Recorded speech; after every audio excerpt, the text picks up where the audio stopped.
It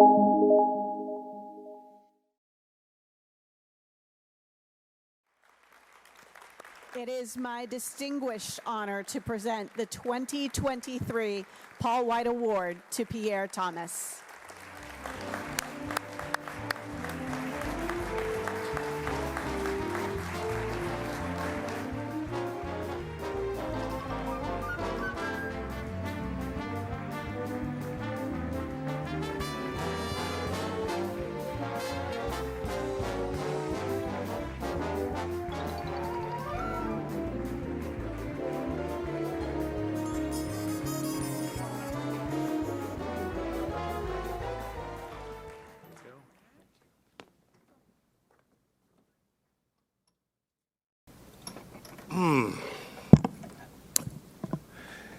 Thank you, Allison, for introducing me. It's been a pleasure to get to know you today. I just have to take a deep breath. Before I begin, I want to congratulate Boyd Huppert of KRE 11 on a remarkable career and being honored with the prestigious John F. Hogan Award, Distinguished Service Award. Everyone you have touched with your work is clearly the better for it. Again, congratulations. You know, I've talked before about how my friend and mentor, Bernard Shaw, also a recipient of this incredible award, once said he loved receiving awards and honors, but they made him, quote, uneasy. No lie, he said praise made him itch. I have a slightly different word, uncomfortable. Seeing that video with some of my work and testimonials from colleagues I have so much respect for and yes, love for, made me uncomfortable. No one truly deserves such praise, but I'm grateful that they took the time to sit down and offer such wonderful comments. I mean, that was George Stephanopoulos, Michael Strahan, David Muir, and Robert Roberts, and Kim Godwin, our great president, a pioneer in her own right, saying lovely things as well. Kim, thank you so much for taking the time. I know how incredibly busy you are. And don't worry, Kim, I'm not going to slack off. I'm going to keep working hard. I promise. She is a serious individual. In fact, she was on a call this morning talking about potential story ideas. So she's like that. I will really try to do and be my best self every day for ABC News because I know that's what you expect. The one thing I will say about that video, I had a lot more hair a long time ago. I think part of journalism may be losing the hair. Also, I want to thank Alan Ives and his wondrous team that put that together. Wow. All I can say is wow. I don't feel old, but, you know, wow, I've been doing this a while. I can look out in the audience and see people who have become family. I see the man who is perhaps the most principled and thorough producers ever, Jack Date. Jack, I have so appreciated having complete faith in your integrity and your professionalism. And somehow you're an even better person than journalists. Now, I'm going to take a few moments to say some thank yous because my mother taught me those are two of the most powerful words in the English language. Thank you. Jack, your family. There's Alex Mallon and Catherine Falders, quite the powerhouse couple and such promising journalists. They are the future. Thank you for being here. Those two are a part of the ABC News Washington Bureau, which I believe is the best in television. And looking out and seeing our bureau chief, Jonathan Greenberger, and his leadership team, Andrea Owen, George Sanchez, here in the audience, does my heart good. You have truly created a working family of exceptional, committed journalists. And I heard that Eric Arver might be here. I don't know if he ended up making it. If not, my thank you to my friend for at least making the attempt to try to be here. And I'm so grateful to see Van Scott, who with great wisdom, artfully oversees ABC News Communications and PR. The talented Elisa Vasquez works so closely with RTDNA, checking every detail. She's here in spirit. You've all made this night an event perfect. Thank all of you. And then there are the two most special people of all, who inspire me every minute and every second of every day. Nathaniel, my son, and my lovely, incredible, elegant wife, Allison. Nathaniel, anytime I grow weary, I just think of what a wonderful, special person you are and how I need to be at my best for you. And that's enough every single time. You are, as we joke, my number one guy. I love you, Nathaniel. I'm so proud of you. Allison, I want to thank you for your complete support, understanding, and incomparable strength. On a funny note, the unions might have been angry if they knew how many breaking news live shots you helped produce during COVID-19. And how you personally have driven me to work, Nathaniel in tow, when some story broke at an inconvenient moment and there was simply no other way for me to make it if it wasn't for you. Your caring, the love in your eyes when an unexpected call comes from GMA in the earliest hours has been part of my fuel and what makes me want to be great. I'm so blessed to have your brilliance and your wisdom available 24/7. My wife is a Renaissance woman, a Hall of Fame athlete, a Georgetown-trained attorney whom I consult on everything because she's so well-read and thoughtful. I love you, Allison. I'm so proud of you. Thank you. Now a few words.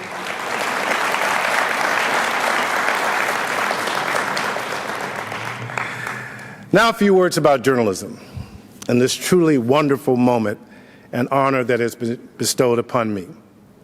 To everyone involved with RTDNA, thank you for this honor. Allison McGinley, the chairman of the nominating committee, and all of its members, and to your great president and CEO, Dan Shelley, and his extraordinary staff, including Executive Director Tara Puckey, who first told me the news. Thank you so much. Dan, RTDNA and your team have done so much for the cause of journalism, and no one should take it for granted. This honor means the world to me. The company you have included me in is literally a who's who of some of the best journalists to ever grace a screen and some truly great Americans, including, I learned, John F. Kennedy is a winner of the Paul White Award. To be in the same room of honor with Walter Cronkite, Edward R. Murrow, Howard K. Smith, Barbara Walters, Bernie Shaw, Ed Bradley, and Peter Jennings, who made the choice to allow me to be on his team of regulars early in my career, takes my breath away. These are people I literally grew up watching, and they're the reason I chose this profession. In RTDNA, I have great respect for the fact that you looked at my work through the years and thought I've done it at a noteworthy level. It has me just full of emotion. I'm about to burst up here, but I'm trying to keep it together. I think I can also speak for Ed Bradley, Bernard Shaw, God rest their souls, Bill Whitaker, and my friend and colleague at ABC News, Byron Pitts, in saying, in honoring us, it sends a powerful message that high-level work comes in all shades. This honor means so much to me because of who I am and where I come from. I'm a black man who grew up in the South, Central Virginia to be specific, whose dad had a very limited education who worked in an extremely hot foundry and whose mom occasionally did domestic work. Now, we were not poor by any stretch, but put it this way, anything significant, let's say a refrigerator or air conditioner, was going to be bought on credit after some kind of very intense family discussion. It was truly small-town America. And my family faced all the challenges that black folk from the South faced. We fought to have dignity, hope, and a belief that we could achieve many of the things we never saw African Americans get a chance to do. In short, every day in our own way, we sought to shake off and overcome the legacies of slavery, Jim Crow, and the caste system of second-class citizenry. I'm the first four-year college grad from our household. And to be here in this moment, to this day, some folks back home are amazed to see me, one of them, on television. So this honor to me is beyond profound. So how am I here? I think I'm here in part because of my father, Nathaniel's exceptional work ethic. That man worked on something called a shaker, 200 plus degrees, and he used to tell me sweat running out of his shoes on a cold winter day. He went to work 10 years without missing a day of work. I never, like you, recall him missing a day for health reasons, period, not a single day. And my stoic father always exhibited a quiet belief in me. And even though poverty forced him to cut short his education at an extremely early age, he made the space and time in our home for me to focus on academics. The fact that Dad was proud of me and the fact that I was doing well in school was like jet fuel. And my mother, Helen, was truly an extraordinary human being, whip smart, thoughtful, loving, and whose deep, abiding faith in God gave me my blueprint for living. Perhaps her greatest gift to me was her powerful lesson that it was okay to be different and not to worry about what people thought or said about me.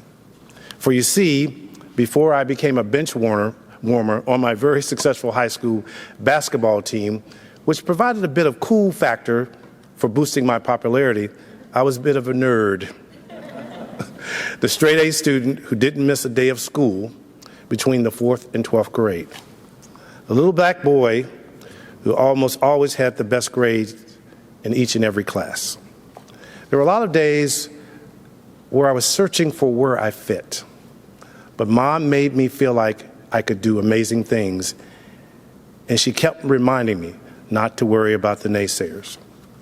With her encouragement, I developed a hunger to be excellent and the desire to be willing to put in the work. That's the primary reason, she's the primary reason I refuse to let others limit my expectations and my reason for believing that I can and that I should do more, that I can be more. So RTDNA, while I'm uncomfortable taking this award and what it means about my place in journalism, I will say this to you. On every story, I try to do my best. It doesn't matter if it's a long-form piece for prime time or a 30-second live shot. All the stories matter, from 9/11 to George Floyd to crime, race, and policing to politics to impeachment. No one is perfect, and we all have days where we wish we could have done better, a lot better in some cases. But I'm committed to excellence and to informing the public about matters they need to understand and consider. I have an obsession with not being a journeyman, but someone, when the biggest story happens, that you can count on. I'm always looking to leverage whatever gifts I have, and I truly believe I have a lot more to do, a lot more to achieve. In these trying times, we in journalism need to have that same attitude and desire. In fact, we in this so-called fourth estate have so much to do still in an ever-challenging economic environment. We all know about inflation, uncertain, evolving 21st century post-pandemic. That economy is so fluid, and we've all lost colleagues to painful layoffs. And we also live in a time of ever-divisive politics where there's so much skepticism about institutions and, yes, of course, about us in the press. The most disturbing phenomenon I've noted with a great deal of dread is that we see battles playing out constantly about what the truth is. And there are people who are literally trying to rewrite history intentionally intentionally trying to change the notion of what we know really happened. And it's all done with the intention of tearing down, diminishing, destroying, of hurting. In the face of all this, those of us who care about the truth and informing the people have to be gritty, thick-skinned, and we must strive to improve daily in a profession where there's never truly perfection, only the pursuit of it. So whether we're filing for broadcast or digital platforms seen and heard by millions, or tweeting or Xing or whatever you call it these days, we have to use the same standards. No, none of us are perfect, but I believe that if we keep the best intentions and do not lose sight of the essential truths, we can weather the withering storms we face and be the better for it. As I head to my close, let me assure you, our best days are still in front of us. And my faith teaches me that joy does come in the morning, where invariably the sun usually does shine. I want to do and believe that more days than not, it is sunny in most of the world. Truth is great journalism. It's taking place all the time. It's taking place all the time. And I'm confident it will continue.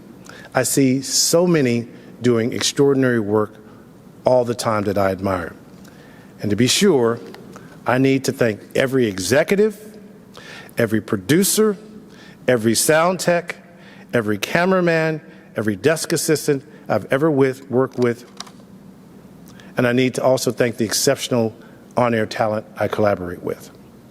I'm grateful for all that I learned at the Washington Post and my stint at CNN, but ABC News, know this: I would not be receiving this honor without the time spent with you, the most brilliant people in our profession and in our industry.